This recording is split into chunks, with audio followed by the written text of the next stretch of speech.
Hello there, World of Tankers, and welcome to the channel. I'm your host, Droodles, Blitz, and in today's video, I'll be playing and reviewing the Super Hellcat. This is a Tier 7 American premium tank destroyer, a vehicle known for its mobility, damage per minute, and that's really all I can say. It doesn't have amazing penetration, and the armor is basically zero.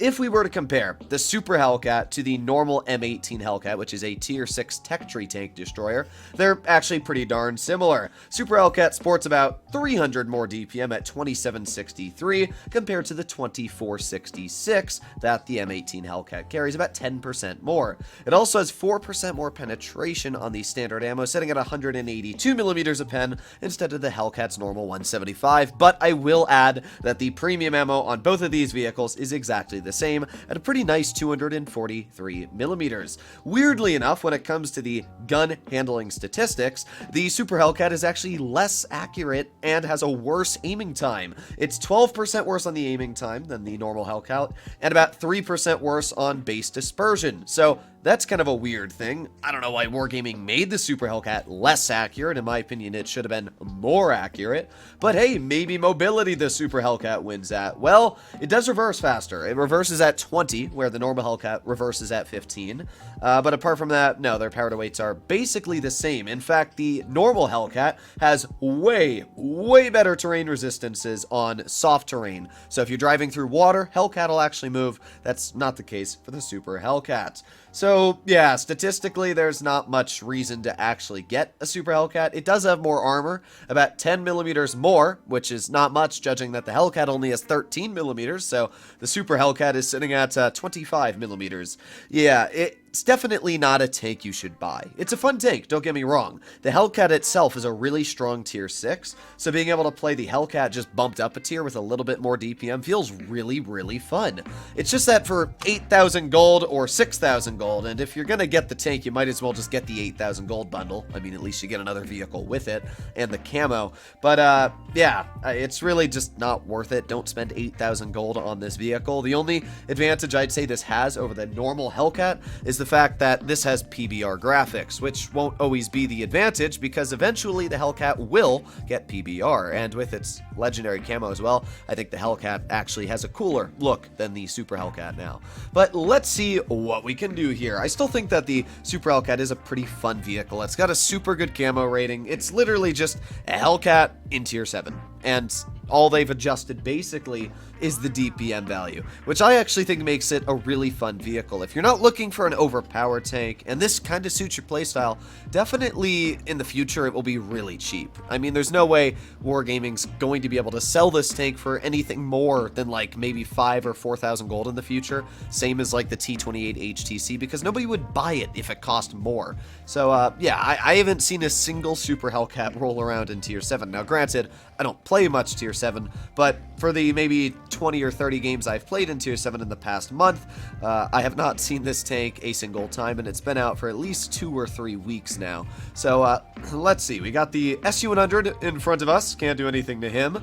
We've got a Poodle. Right now there's not much we can actually do, we're just kind of chilling here, but Badoop! Oh, well, bad dispersion moment, I guess, right?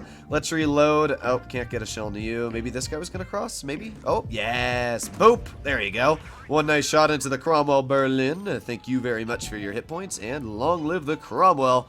We got the SU-100Y off to the side, and wow, the enemy team is just getting badonkered. Okay, well, let's see if we can maybe get some damage in the SU-100Y. It does have a very beefy gun, but I'm not too worried. There's one shot into the track wheel. You can see just this insane DPM on the vehicle right here. There's another 223 hit points we've taken off, and oh my, the KV-2 just nuked that player. What I can tell you about this battle is it's lasting less than like 2 minutes. It's been a minute and 30 seconds, and there's 3 tanks left on the enemy team.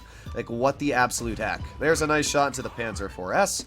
Now, we do out-reload the Leo by quite a bit, so let's get that nice shot in. An ammo rack, although I don't really think it mattered too much. That guy only had, what, 250 health, so not anything impressive there. We do got the Smasher off to the side. We also got a 45 TP. Unfortunate, just missed by a little bit. So we do have the Smasher, which is obviously a pretty big threat. We're going to shoot a shell into the 45. And reload here. Come on, can we actually keep him? Oh, wow, I think we can actually keep this guy. Oh, well, I was going to say permatrack, but it looks like he just repaired his track at the last moment. All we got left is the smasher over here, which we are going to absolutely badonker. There's one easy shell into his vehicle. I mean, we're going to break 2,000 damage, which is fine with me, so not a bad game at all. You can see where that good mobility, where the good DPM is able to do a pretty solid job, and obviously if this team had not been able to absolutely curb stomp the enemy team, we definitely could have done a bit more. But 2,000 damage for tier 7 in general is a pretty decent number, so there you go, 2,055. Somehow we assisted 1,300. We must have been spotting people, and that's a first class. Yeah, I can imagine this tank not having a very hard mastery bar or an ace bar because it's, again, not a very popular tank, and it's not a very good tank, judging that you can't run a spall liner on it, meaning that that SU-152 or Vindicator on the enemy team literally has the ability to take me down to a one-shot, and not like a one-shot, like 100 health as a one-shot. So yeah, Super Hellcat, it's cool, it's a fun tank, it's got a really nice, unique look, but vehicles like the Steyr Waffenträger are just kind of better because they were free, you know? So, yeah, just keep that in mind. So, let's see what we can do here. We're using that good mobility. You can see we're going upwards of 50 kilometers per hour. The only thing I am worried about is they got 3 mediums, an RU-251, a Progetto 46, and as well an LT-432, which I'm not going to be able to budge any of those vehicles. I mean, sure, I've got DPM, but I have no armor, so there's no way I can actually fight those vehicles. What I will do is apparently spot the Progetto over towards the heavy side. I don't even know what to say at that point. Let's aim it on this SU. Boop. There you go. And the SU fired, which means now I can put on my adrenaline, have over 3,000 DPM. There's a nice second shell into his vehicle, and say goodbye, SU. Beautiful. This is where that actual really good DPM and reload is pretty fun on this vehicle. So we do know that base A is being captured, but that's because literally the entirety of the enemy team is over here. That's a Vindicator, isn't it? Yes, it is. The good news is the Vindicator has such little gun depression, I'm not incredibly worried about him, but I'm also a little worried that he might start driving up this way, if you know what I mean. Oh boy, and we got shot by you. Okay, what I'm going to do is I'm going to drive this way and just keep on going this way, and maybe, just maybe, we can drive into cover. There you go. Okay, nice. I am getting shot. That LT-432 max rolled us there, which is actually pretty unfortunate, but nothing I can do about max rolls, so that's just bad luck. We're just going to reload, and maybe now we can get behind this IS-2, which would be absolutely amazing. Just badonker the guy quite a bit. So let's see if we can do that right now. We also got the LT, which, I was going to say we can get a little bit of revenge into, but I guess not yet. But that's all good. We got the IS-2 over here still. There's one easy shell into his vehicle. Let's reload again and maybe get one more out. There you go. Hopefully this AMX can finish him off. But even if he can't, this should still be a pretty easy dub. There you go. Nice shot into you. We got the Prog off to the side. We're going to aim in a shell on him. There you go. Nice 185 tap. And then the defender looks like he'll finish off the Vindicator, and even if he doesn't, we got you. So, pretty easy game again. This is just showcasing where the Super Hellcat is good and not necessarily good. Very easy to take apart. We got shot, what, twice by the LT-432, and we're down to less than half health. So, the vehicle will fall apart very quickly, but it doesn't really matter. It's a pretty fun vehicle, and that's all that really matters about the tank in general. So we got the RU-251 over here. Hopefully kind of squeezes through this gap. Come on, go, go, go, go, go. I want some damage. No! Oh well.